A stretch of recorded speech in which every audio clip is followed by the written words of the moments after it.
404 HEELZ in the building. That's Aaron McKee. What I'm up? Ronin, and we are doing the week of wrestling. Just a short recap. Just a short recap. Talk about the highs, the lows. We'll start with Smacky Down. We had the Game 7 that was ruined by LA Knight between Carmelo Hayes and Andrade. We had Naomi versus Candice LeRae. And then we had Motor City Machine Guns against DIY. And then we had Motor City Machine Guns against the Bloodline Championship. Right. Now, let me ask you a question about Motor City Machine Guns. And this is something I've been thinking about. And this is something towards the hardcore WWE fans. I've heard them complain for years about how AEW brings these unknown tag teams and shoots them right to the top. And people are like, why should we care about these guys, right? WWE did the exact same thing with Motor City Machine Guns, bro. They brought them out 100%. nowhere and shot them straight to the top. And now they got the titles on them. 100%. 100%, just like some AEW shit, bro. 100%. And I'm gonna tell you like this. I'm gonna say you like this. The 2 weeks they came out, no pop at all. No pop. Nothing. It was almost sad. And Motor City Machine Guns, let me tell you something. They had a crazy storyline in TNA with the Young Bucks, aka Generation Me at the time. TNA.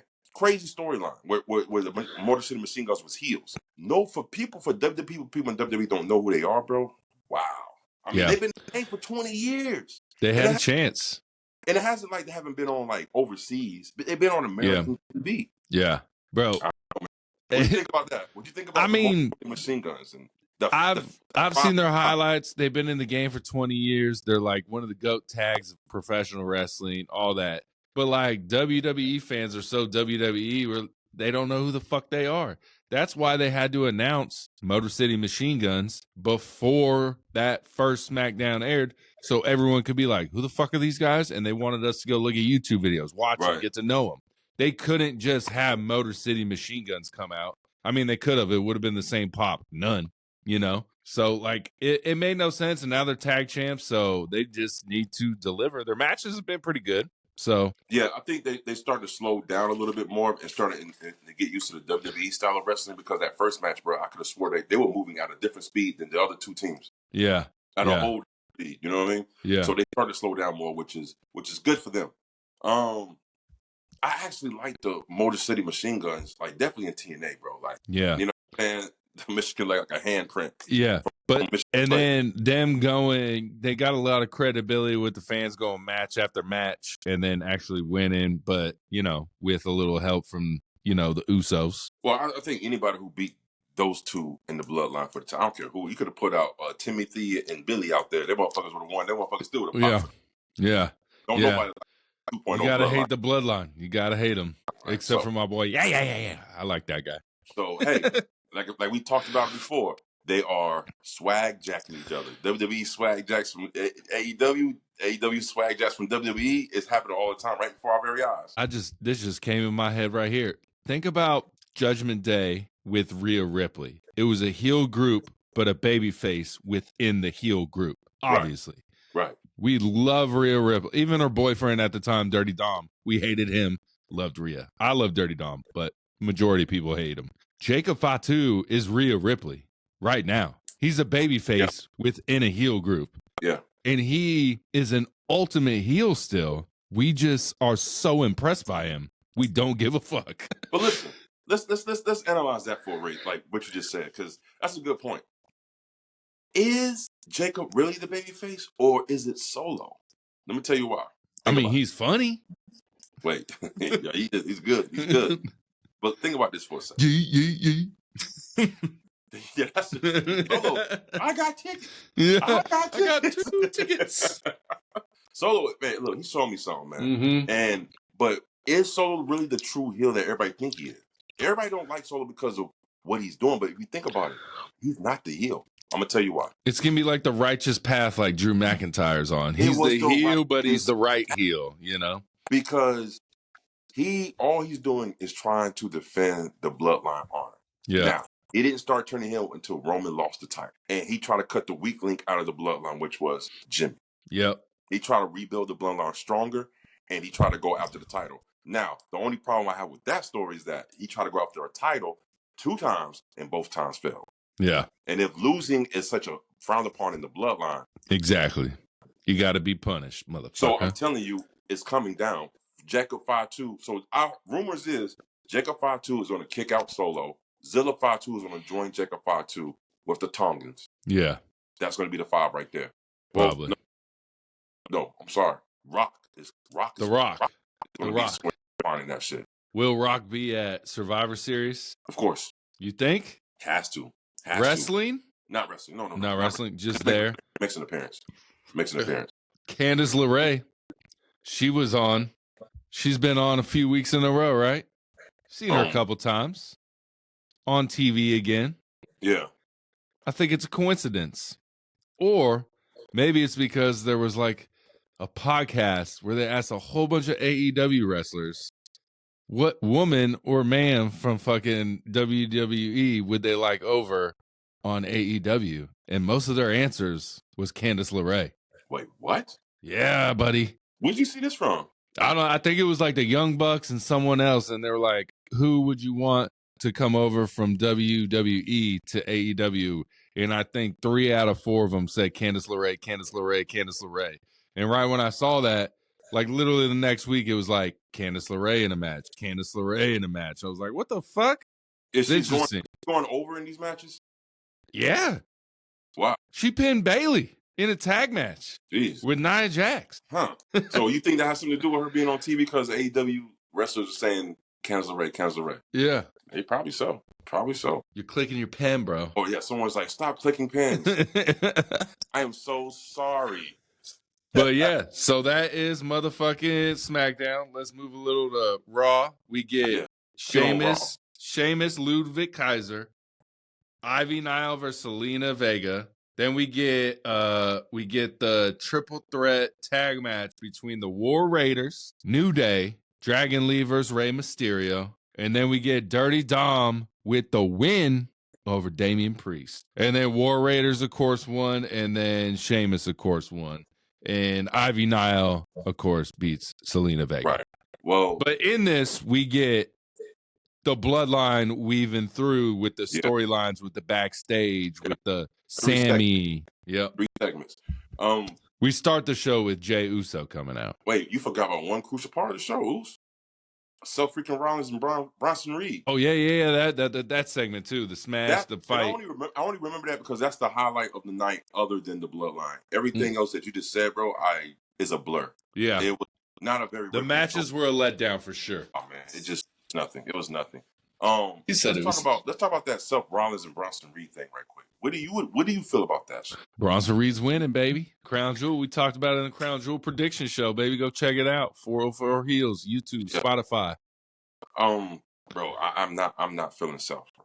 I am not feeling. I've never really been a fan of Seth. Really? No, I mean, I love his music. Sometimes his promos are good. His matches are good, but can I get behind him? Not really. Like, I think it might have been Busted Open talking about Seth, and they were like, he's got to quit like the Joker, like trying to just be like that gimmicky. They want the dark Seth Rollins. And I'm like, yeah, let's go back to that Seth Rollins, you know? Right. Well, see, the thing is, it's not post-Shield. It's not his fault.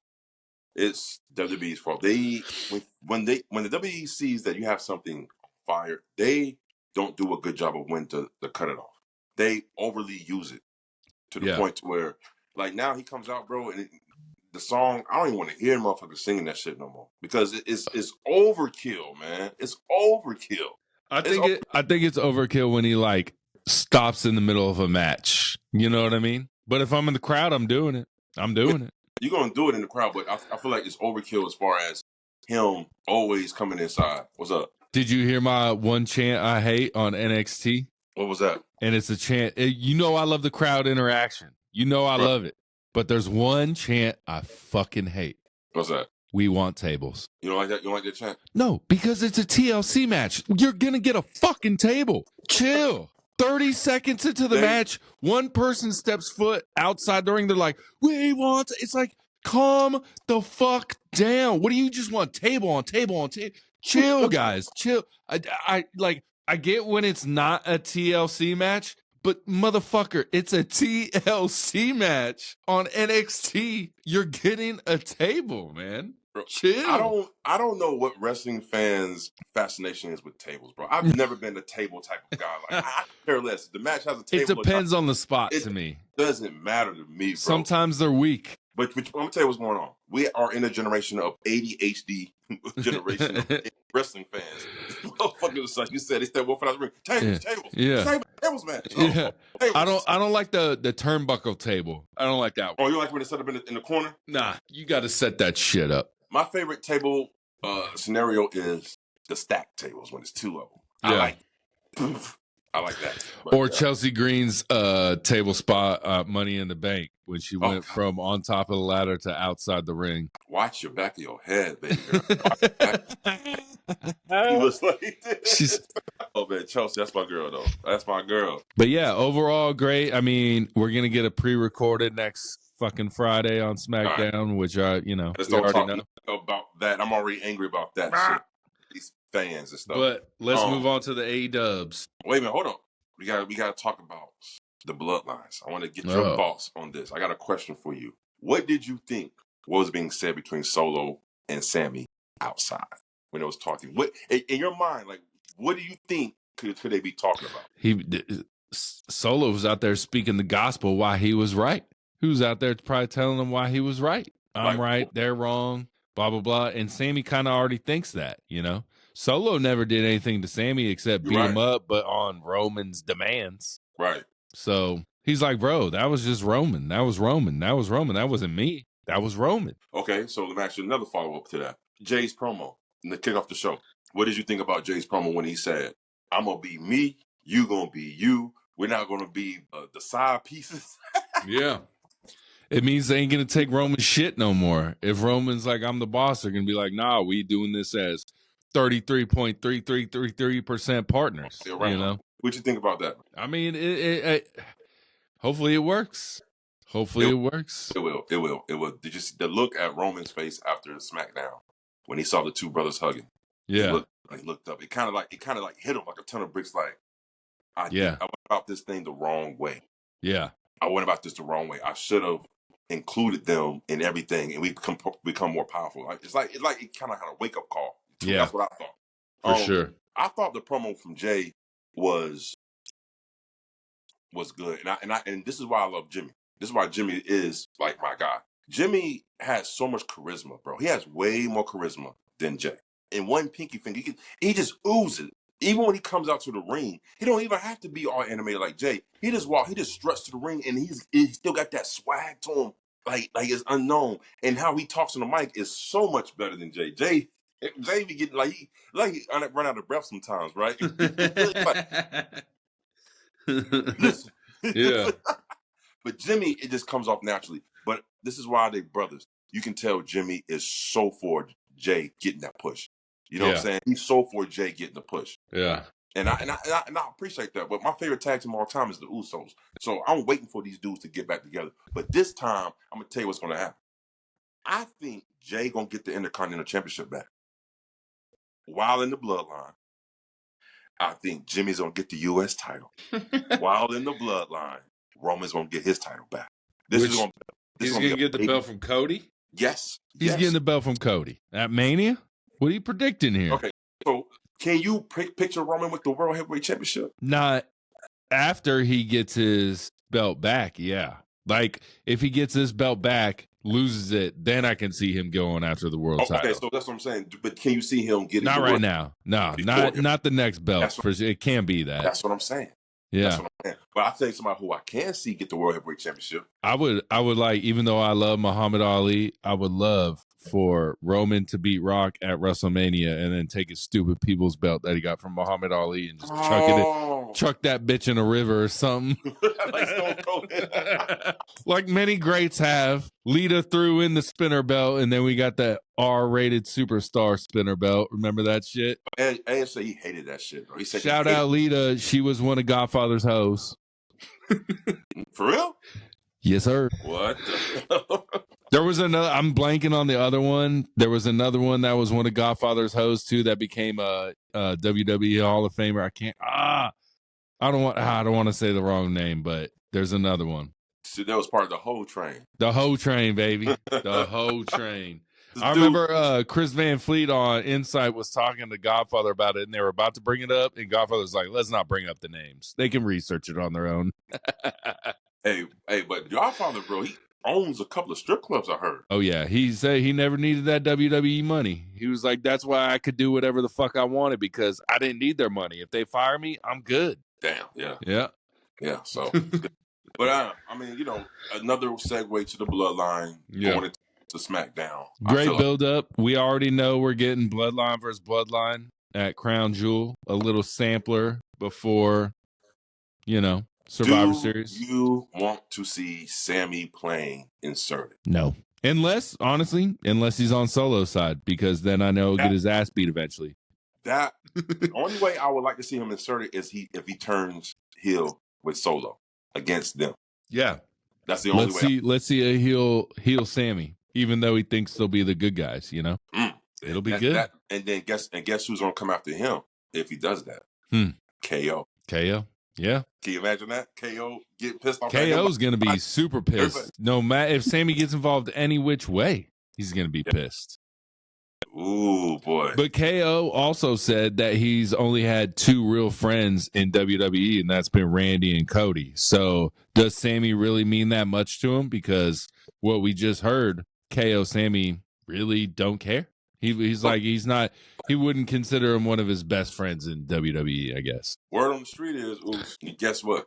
Word on the street is KO contract is coming up. Oh, yeah, that's what I heard. But then I also heard word on the street that he signed it months ago, and they're just playing this out for a storyline. Oh, really? Oh, okay. Well, wait, dude, we don't know. Word on this street, but the next block over, we don't fucking know. We don't know. But let's go AEW, baby. All right, let's go ahead and start with Collision. We got Jay White versus Shane Taylor. Yep. We already know who's winning this. I thought it was a good match. Yeah. The promo afterwards is what kind of got me. Did you see the promo afterwards? Was it? Yeah, the Jays. Yeah, he's coming for Hangman, right? Hangman, right? Yep. Tell me why I feel like, I don't know why that match right there is going to be something crazy. Hangman and Jay. I don't think I've ever seen them wrestle before. I can't remember, but both of them can go in the ring. But I think that was a great promo and a pretty good match with Shane Taylor. Shane Taylor, they need to push him a little bit more, man. They're not pushing him, but he has a lot of potential. Ricochet getting asked about MVP's card from Lexi, the backstage interviewer. And guess who runs up on him? Leo Rush, right? Leo Rush. It was a good match. That was a good match. Oh, that was a good match. Yeah. Better than I thought it was going to be. Really? I thought it underperformed for me. Really? Because I felt like they hyped it up. They're like, this is going to be incredible. You see both of them. I feel like they've both had, obviously Ricochet's had amazing matches with Will Ospreay back in the day. But I think it should have been Leo Rush's best match ever, and I don't think it was. Well, but not yet. I don't think they're going to have that match unless it's on a pay-per-view. Let's go, AEW. Penelope Ford. If you don't know about her, she's actually no clue. Kip Sabian's girlfriend. She been out 700 days, right, or something like that. Yeah, there's no way I know who the hell she was. Penelope Ford versus Robin Renegade. This was actually a good match. She actually improved in the ring a lot, and then when Jamie Hayter comes on the screen again, it's tilted to the past. Last time she was in an AEW ring on TV, she was actually in a tag match with Jamie Hayter. Jamie Hayter was a partner. That's when she got injured. So now she's kind of blaming everybody and their mama for the reason why she's been out of AEW for about 2 years. She blames Jamie Hayter. Jamie Hayter said, "Hey, stop talking. Come on here and bring it." and when she last night on Fright Night, when she said, "I'm going to mop the floor with you," boy, I felt that in my bones, bro. and then the camera panned away and looked at her face like she looked like, damn, this motherfucker can't beat my ass, bro. She about to get mollywopped by fucking Jamie Hayter, bro. Yeah. Let's see here. This right here, I swear to God, I was watching this shit from the beginning to end. And the only thing that popped in my mind when I saw this match was, this shit is like a WWE style of match. And I'm talking about the M&M collection versus the Outrunners. That whole match, bro, was like a WWE style type of match. Did you see this match? It wasn't my favorite. It was not my favorite at all. It wasn't good. It wasn't my favorite, but I love the Outrunners so much. I love what they're doing and stuff, bro. I like them dudes. I mean, they're the hottest tag team in the AEW. Let's keep it a buck. The promo backstage before they came out to the ring was dope too. Yeah. Again, like a little bit of WWE-ish in there. You know what I'm saying? Yeah. When they was talking to the FTR, the FT runners. Yeah, see, they're not going anywhere with this story right now with FTR. So it's making. I'm like, okay, what's happening? What you mean they're not nowhere? What's happening? They're just friends the whole time. You don't see the bigger picture. They come out, they save each other when they get attacked. I get it. What do we go? Are they going to make quad championship titles? No. What's going to happen is, and I dropped it on the reel a couple weeks ago, FTR is going to turn heel against the Outrunners, bro. I promise you. I promise you. It better get better. And when that does happen, it's going to make FTR a big heel group, and it's going to make the Outrunners super baby faces. Okay. All right. I mean, they already are, though. Who?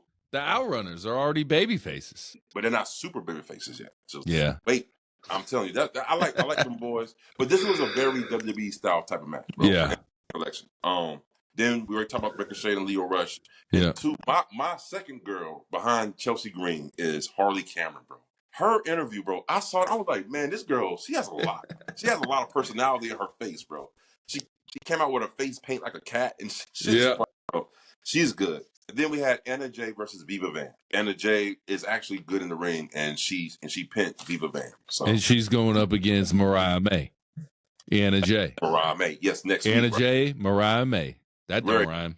Who you think's gonna win that match? Mariah May. Mariah May's gonna have a long run. So who you think's gonna take the title off Mariah May? Man, I would love to see let me think real quick.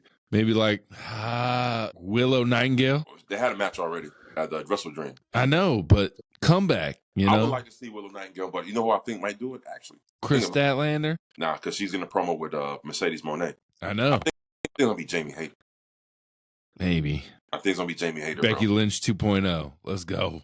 No, that's Daphne from Scooby-Doo. That's my girl. All right, the final main event was FTR versus the LFI. Yeah. And great banging-ass match. Again, the Outrunners come out and save FTR. I'm telling you, they're building something. They do the bro shake. You know what that's from, right? You son of a bitch. Oh. You ever seen The Predator? Like the original Predator? Original Predator? Yeah. I mean, a long time ago, yeah, but...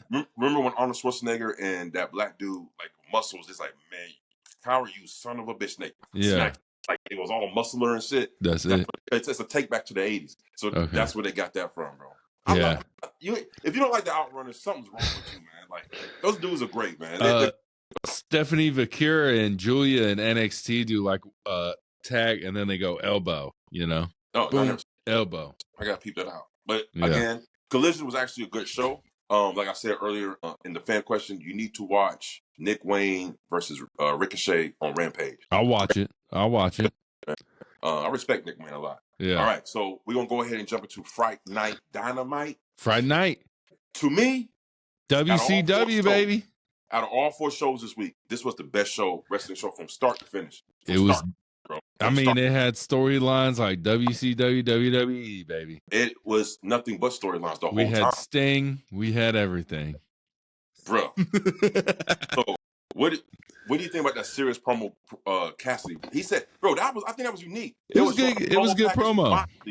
From Moxley, he said, cut it. I was like, yo, what's going on? Cut it. And he came out and laced the promo with, I said, most I've seen him say anything in a while.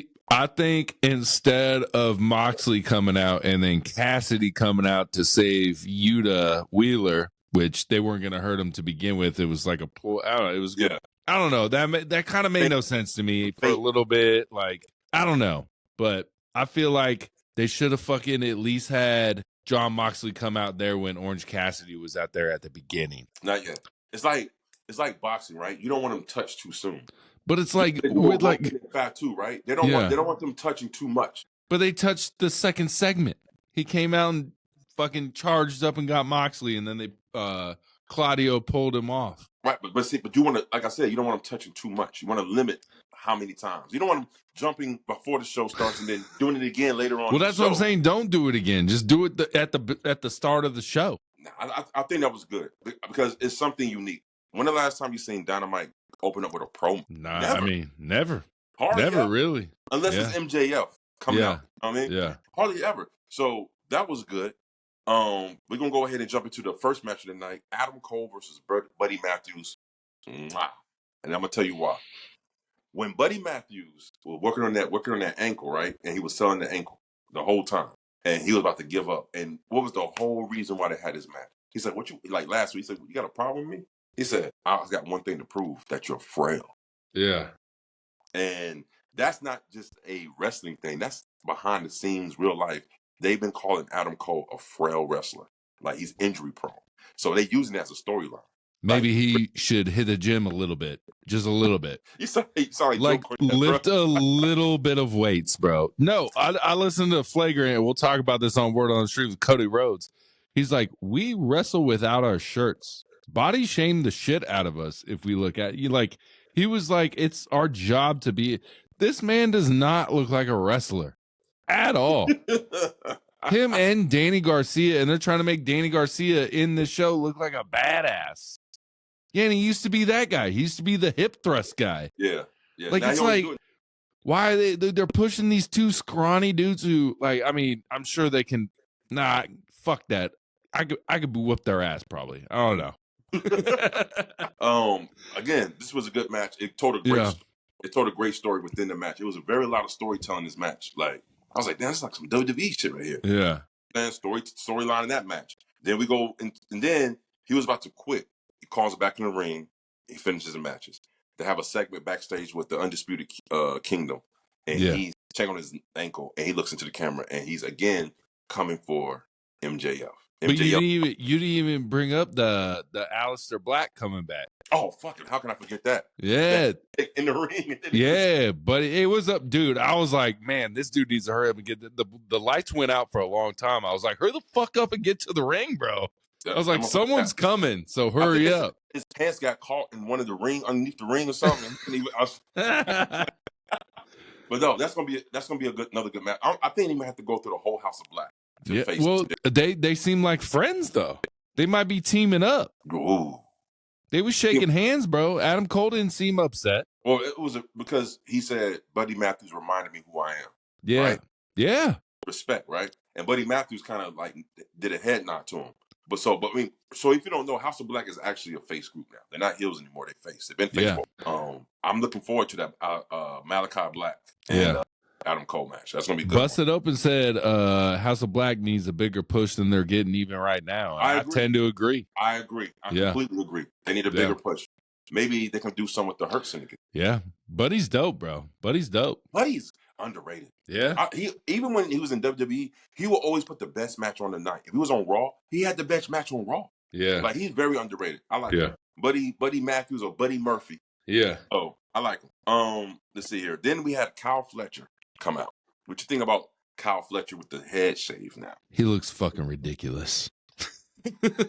But he's wearing tight ass jeans. He's wearing like these artiste glasses. What is he doing? He changed, like, he didn't just cut his hair. He changed his whole thing. It's called character development, man.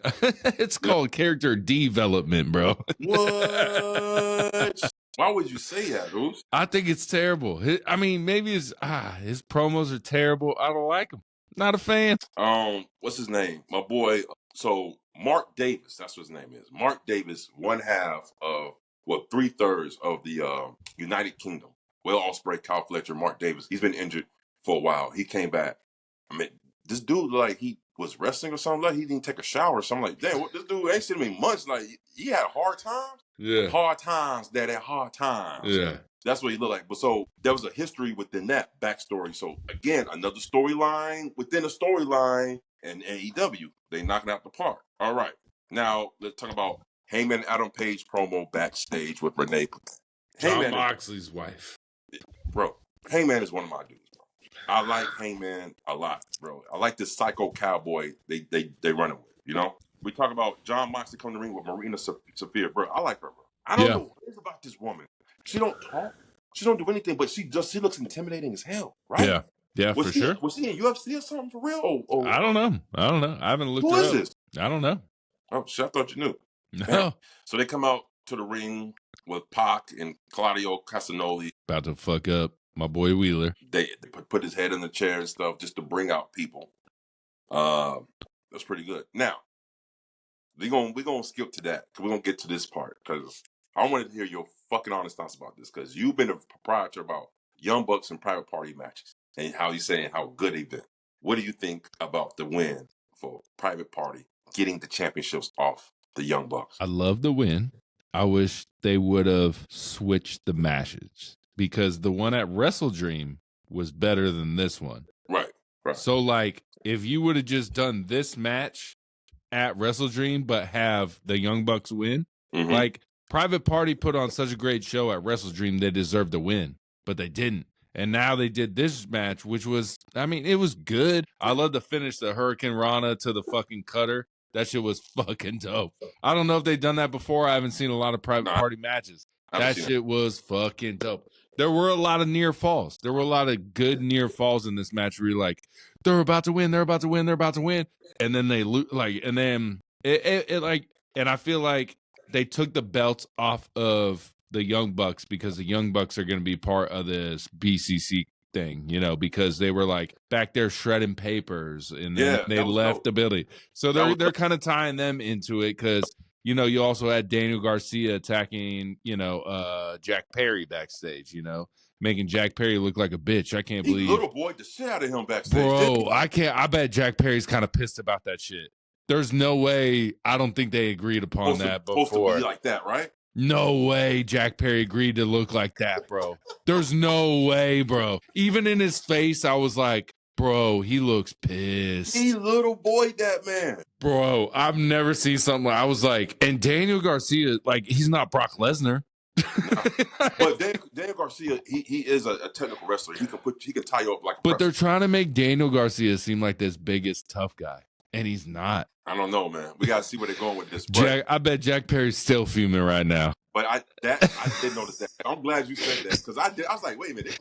That little boy, this motherfucker, bro. He said, he might as well just dunked his head in a toilet and gave him a swirly, bro. That's how weak he made him look. Now I'm not gonna front. And then it cuts from him walking from that situation to the room, and then you see, like I said, they're shredding papers. Again, what's a good way of making the rest of what's going on? Yeah. What is that?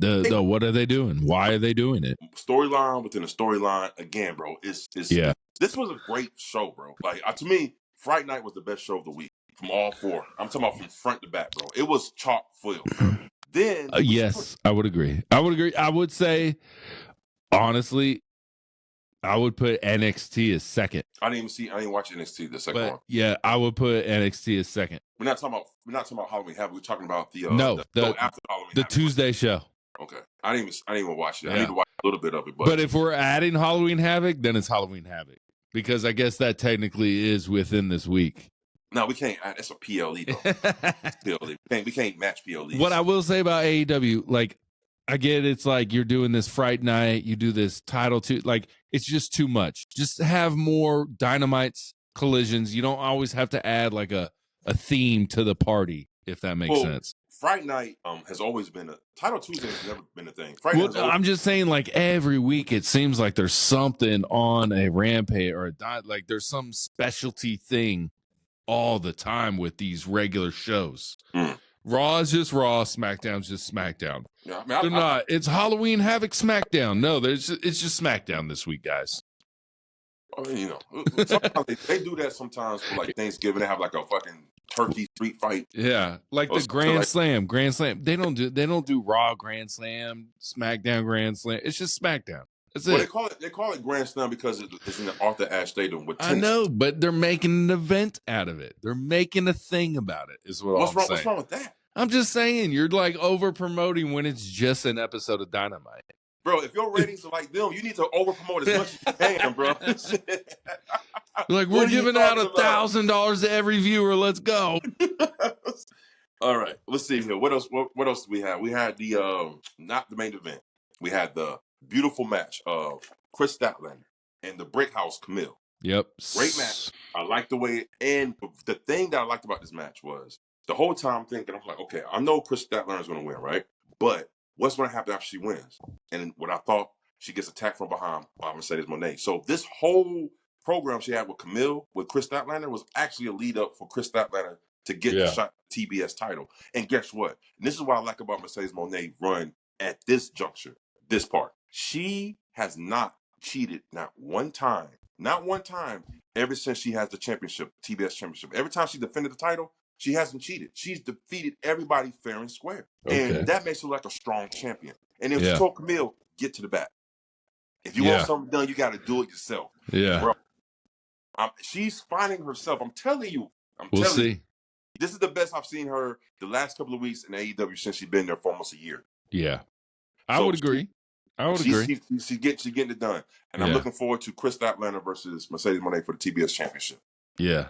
Which I think actually Chris Statlander gets. I think she wins. But that's my prediction. And then we go into the highlight of the night, Swerve. Now, let me tell you something about this match. One thing I like about this match was not even Swerve or Shelton Benjamin. That's a whole nother thing. But I like the interaction between MVP and Nana. The whole time during the match, they were like coaches. Yeah. Coaching up there. They didn't interfere. They didn't, they didn't try no crap or anything like that. Just get up. Hey, man, come on. And then at one point, they were standing next to each other. Yeah. Talking shit to each other. Man, this match was phenomenal, bro. Yeah. It had everything. It had storyline. It had drama. It had the great action. And it was leading up to, again, Bobby Lashley, the Almighty. Into AEW, boy. Returns. With that old wreck shop. With that tight ass leather suit on, bro. He couldn't even move. He tried to put the jacket back on, and then he was like, I can't put this motherfucker back on. Let me get rid of it. You know how stiff it was? We didn't get a spear. That's how stiff that motherfucker was. Yeah, he'll probably rip his pants if he was speared. But again, Bobby came out. Great pop for Bobby. That last cutscene at the very end of the Hurt Syndicate standing over top of Swerve Strickland, bro. Yeah. And they knocked out Nana. And you know what? And you know what thing I know? MVP took him out. Did you see how limber and movable MVP was? I haven't seen him move like that in years. Remember when he came out to the Rumble? He looked like Booker T when he came out to the Rumble. Stiff as fuck. Stiff as hell, man. But hey, MVP's losing weight. I've seen. I'm like, man, I think they're gonna use him in the ring. They're gonna get back in the ring. But this show, Fright Night, was off the chain, bro. Let me make sure I ain't forgetting something, bro, because I feel like I don't think you did. I feel like I'm forgetting something. Let me see here. That seemed to be everything. But y'all like, comment, subscribe. Oh, the only thing we are forgetting is when the Young Bucks left the building, right? And they're like, "Where you going?" He's like, "Hey, we're gonna work from home. Yeah. We're not dealing with this, right? We know working what's from coming." home. And here comes Brandon Cutler, right? Their stooge, right? Yeah. And he gets beat the shit out of his ass. Fucked up by the Death Riders. Yeah. Fright Night, I'm talking about from beginning to end. I didn't fast forward not one part. I watched the whole damn show in its entirety, and I was entertained from beginning to end. This is one of the best Dynamites they had in such a fucking long time. I am not. This whole week of AEW has been good. Collision was good, Dynamite was good, and Rampage was good. Bro, I promise you on everything, something is happening. Someone's helping Tony Wright. Something's going on because this is not the same structure this show is, bro. And I'm thinking Shane McMahon is gotten his hand in this shit, bro. Even though he's not on TV, I think he's still got his hand in it, bro. And I think that's the reason why he's coming to the AEW. It's not really as an armed TV personality, but for more backstage shit, bro. Maybe. Best show of the week to me, I give it a solid 9. Fright Night Dynamite. What you give it, man? I'll give it like a 7.9. If I'm just going off of what I'm thinking right now. Boom, 7.9. 7.9. Okay, so how about this? Fright Night Dynamite, number 1. Number 2, I will go with SmackDown. Because of the J and one, but that was beautiful right there. All right. Yeah. Number 3, I'm gonna go with Collision. Yeah. Overall, bro. Because like I said, Raw didn't really have anything other than the Bloodline that had me like, It was a lot of slow filler matches. Oh, I'm gonna throw a little sidekicker here. Tell me why, bro. Don't get mad, bro. Tell me why. Tell me why the American Made, for some reason, bro. Them motherfuckers are growing on me, bro. Like, I see what they're doing now. I understand the characters of American Made. And it's probably not even the two, the brothers. It's more of the Pitbull. What's her name? Ivy Nile. I'm feeling her, bro. I'm going to need more time. Huh? You need this more is time? a terrible gimmick. No, I'm not saying that they're not there yet, but I'm starting to see what... Okay, you got one brother, he's the crazy one, right? Yeah. Fucking you laughs. got the one brother who's more stoic, and then you got Ivy now, who's actually probably the more aggressive one out of everybody in there. Yeah, the Pitbull. The pit bull. So I'm starting to see a little bit. They need to work with a little bit more with them. I just don't like the fact that they are so much like Kurt Angle. Even people, they made this song just like Kurt Angle, so the crowd can They chant. say you suck. Yeah. That's the only thing I don't like. But